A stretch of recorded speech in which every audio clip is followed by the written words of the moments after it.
Salam, xoş gəlmisiniz. Ümid edirəm ki, yaxın bir müddətdə maraqlı bir podkastımız olacaq. İstəyirdim ki, özünüzü ilkin olaraq təqdim edəsiniz Leyla xanım. Gəlin sizdən başlayaq. Təşəkkür edirəm dəvətiniz üçün. Mənim adım Leyla Sultanlıdır. Paşa Sığortada çalışıram. İstedadların cəlbi şöbəsinin rəhbəri vəzifəsində çalışıram. Buyurun. Təşəkkürlər. Mən də qoşuluram Leylaya. Minnətdaram dəvətiniz üçün. Mən də Paşa Sığortada ITBA COE Lead, çoxları bəlkə də COE Lead anlayışını bilməyə bilər. ITBA Mükəmməllik Mərkəzi rəhbəri vəzifəsində çalışıram. Şad oldum. Mənim sizə bəzi maraqlı suallarım var. Çox istərdim ki, bunları öz təcrübələrinizdən dolayı cavablayasınız. İlk sualım belədir ki, son illərdə süni intellekt sizin sahənizdə hansı işi asanlaşdırıb, hansı işi daha da çətinləşdirib? Buyurun Leyla xanım. Maraqlı sualdır. Gözləyirdik məncə bu sualı hər ikimiz. Süni intellekt bütün sahələrə öz təsirini göstərdiyi kimi işə qəbul istedadların cəlbi sahəsinə də öz təsirini göstərib. Əslində daha çox bizim sahəyə asanlıqlar gətirdiyini deyə bilərəm. Çünki çoxlu imkanlar gətirib opportunitylər dediyimiz. Çünki süni intellektin eyni anda bir neçə namizədi eyni meyarlar üzrə dəyərləndirmə imkanının olması, promptları aydın başa düşməsi, verilən əmrləri aydın başa düşməsi, şirkət haqqında analiz edib şirkəti dərk etməsi və eyni anda bu işlərin hamısını görməsi bizim işimizi çox asanlaşdırır. Bu baxımdan biz rahatlıqla hər hansı bir süni intellekt dəstəkli namizəd müraciət seçimi və ya CV screening belə dediyimiz toolların istifadəsində rahatlıqla süni intellektə belə deyim də etibar edə bilərik. Çünki bir işə qəbul əməkdaşı bir namizədi qiymətləndirərkən bir gün yorğun olur, bəzən ağlında başqa fikirlər ola bilər, iş yükü çox ola bilər və s. Amma süni intellekt hamısını eyni şərtlər altında qiymətləndirdiyi üçün bu baxımdan bizə böyük dəstəkdir. İstənilən sahədə iş job descriptionların hazırlanması ola bilər, namizədlərin qiymətləndirilməsi, müsahibələrin hətta artıq elə süni intellekt əsaslı dəstəkli toollar çıxıb ki, namizədlərin verdiyi cavabları süni intellekt özü analiz edir və verdiyi cavaba uyğun olaraq yeni suallar generate edir, yeni suallar yaradır. Bu da kütləvi şəkildə müraciətlər olduğu halda HR-ların, şirkətlərin işlərinin çox asanlaşdırılmasına və azaldılmasına gətirib çıxarda bilər. Bu kimi imkanlar yaradıb. Çətinliklərə gəldikdə isə məncə bu tək bizim sahəyə aid məsələ deyil. Bu süni hallüsinasiyalar deyirlər.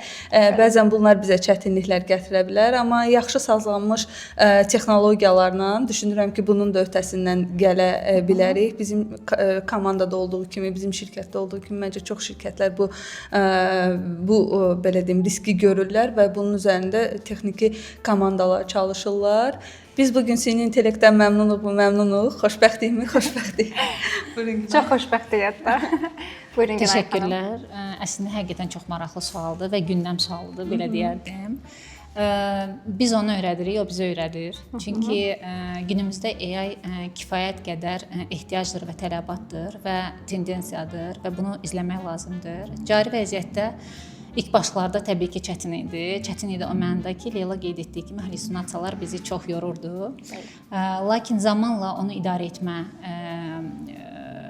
imkanları əldə etdikcə, yəni özümüz gəlişdikcə onu da gəlişdirməyə başladıq. Belə ki, sualları daha düzgün ünvanlamaq, daha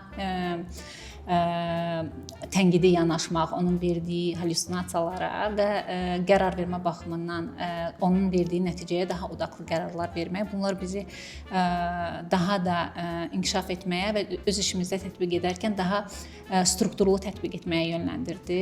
Harada istifadə edirik? Mövcud prosesin analizi zamanı risk mitigation planlarının hazırlanması olsun, notasiyaların hazırlanması olsun, modelləşdirmə olsun, metodikaların istifadəsi olsun. İndi mən sizə deyirəm, bəlkə də çox yaddır bunlar sizə, amma əminəm ki, kolleqalarım məni anlayır, başa düşür və tətbiq edir işlərində. O ki, qaldı yorucu tərəfinə. Yorucu tərəfi, daha doğrusu çətinlik tərəfi Leyla əslində dedi. Düşünürəm ki, hamı da bu çətinlik yaradan məqamdır. Sırf hallüsinasiya məsələsi. O da ki, düşünürəm artıq ona nitəlikli başqa AI toollar da var ki, bu hallüsinasiyanın aradan qaldırılmasına dəstək olur. bir neçəsinə AI toollar istifadə edirik. Hətta kolleqalarımla paylaşa bilərəm. Əminəm ki, əlbəttə, istifadə edənlər də var. Gemini-dir, ChatGPT-dir, Claude-dir, gündəmdə olan ən çox. Məsələn, prezentasiya hazırlamaq istəyirsinizsə, notebook LLM istifadə edə bilərsiniz. Çox imkanları var. Çox yaxşı hazırlayır həqiqətən. Çox sağ olun Günay xanım. Mən növbəti sualıma keçid eləyirəm. Mən düşünürəm ki, bu da çox aktual bir mövzudur əslində. Əgər sabah bütün diplomlar və sertifikatlar yoxa çıxsaydı, bir insanın potensialını necə dəyərləndirərdiniz? Razıyam, maraqlı sualdır. Biz bu sualla tez-tez rastlaşırıq və namizədlərimizdə də bu sualların, əməkdaşlarımızda belə hətta bu fikirlərin olduğunu müşahidə edirik.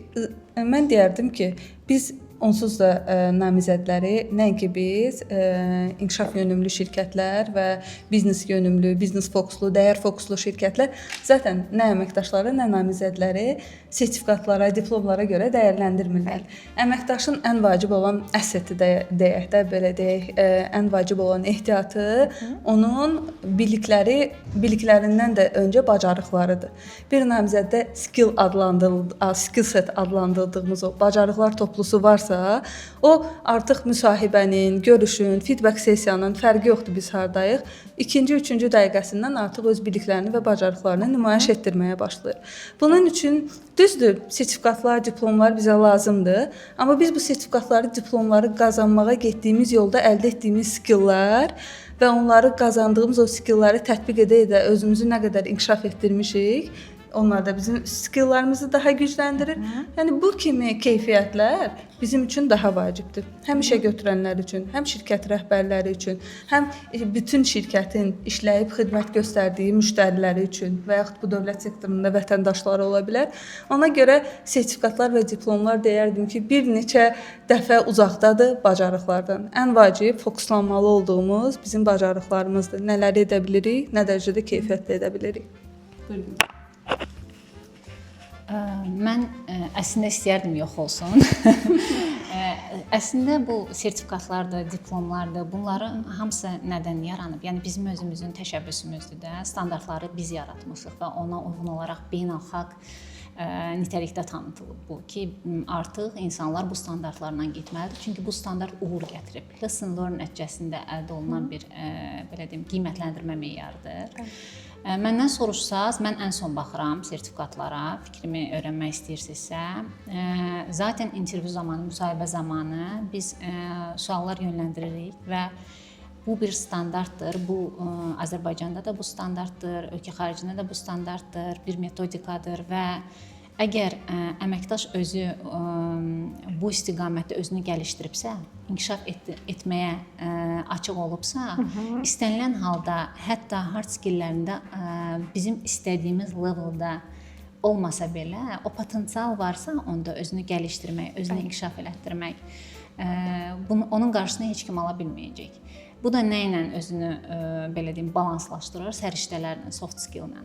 Yəni daha çox odaqlı olardıq yəqin ki soft skill-ə. Baxardıq ki, bu adam acıdır ki, necə ki indi də baxırıq.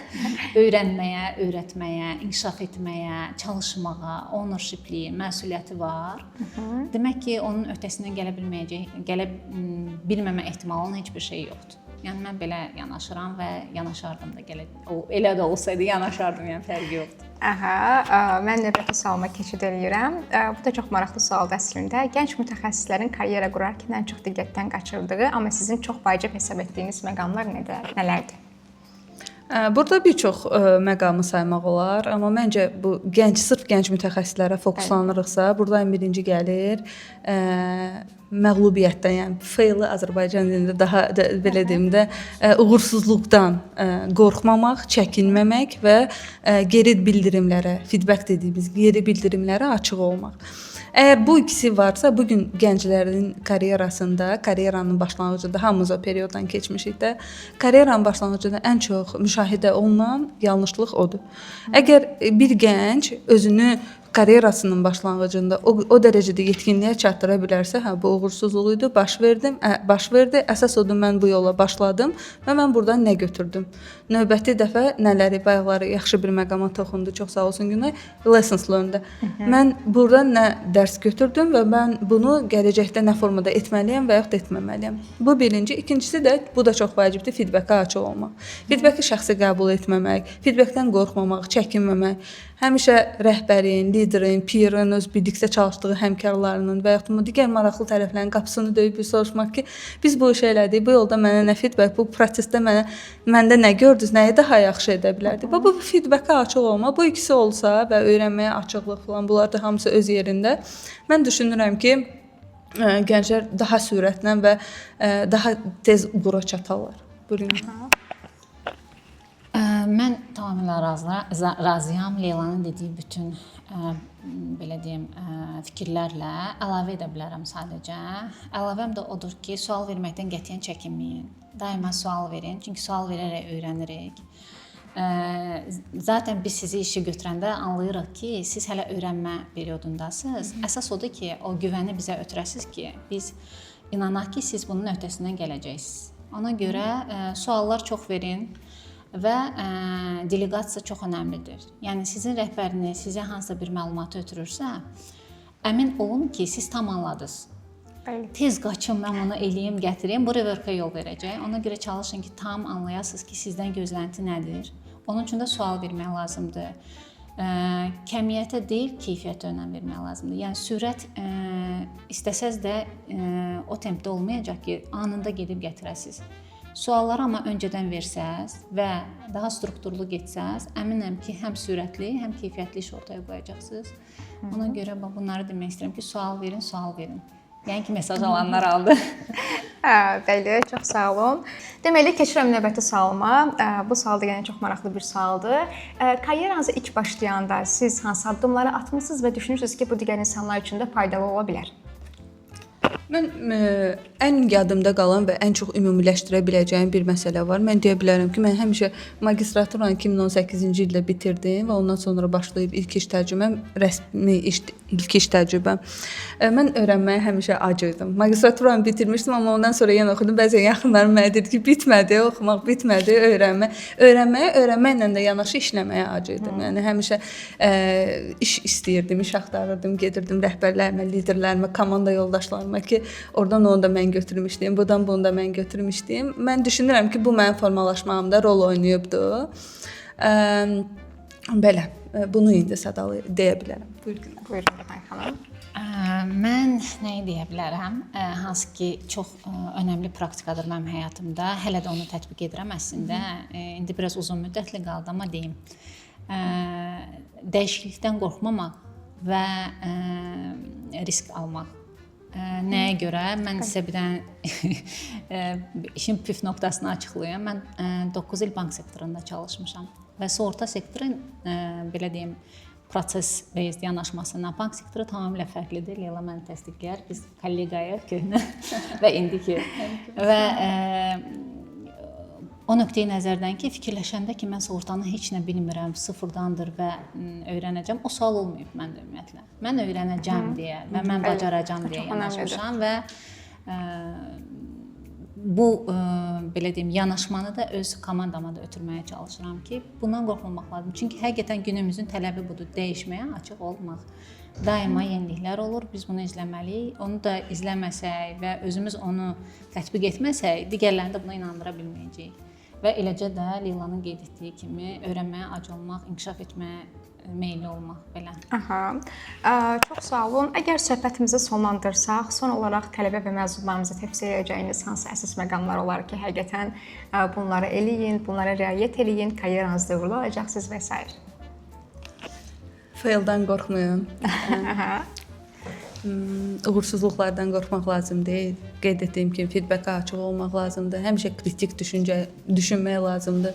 bir task gələndə, tapşırıq gələndə, tapşırığı hazır etdim, dandı deyəndə bir dənə ona özümüz də baxmalıyıq ki, kritik baxmalıyıq, kritik yanaşmamızı həmişə gücləndirməliyik, analitik düşünməliyik, bazardakı trendləri izləməliyik, bazar hara gedir, oxumalıyıq daim, ən azından məqalələri oxumalıyıq, networkingi həmişə saxlamalıyıq, insanlarla münasibətləri qorumalıyıq. Hamımız gənc vaxtı olur, biraz belə xarakter olaraq, tam olaraq oturuşmamış bir perioddan hər kəs keçə bilər, amma burada bu tövsiyələri yaxşı, çox sağ olun ki, belə sessiyalar təşkil edirsiniz.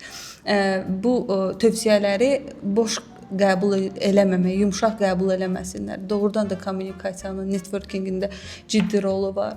Həmişə öyrənməyə açıq olmaq lazımdır, ac olmaq lazımdır, dəyər yaratmaq lazımdır. Şirkətin, çalışdığın şirkətin, müraciət etdiyin şirkətin ümumi məqsədini təkrar edən müştəriyə və yaxud vətəndaşa hansı dəyər qatdığını başa düşməlisən. O dəyərdəki sənin rolun nədir? O motivasiya ilə işləməlisən.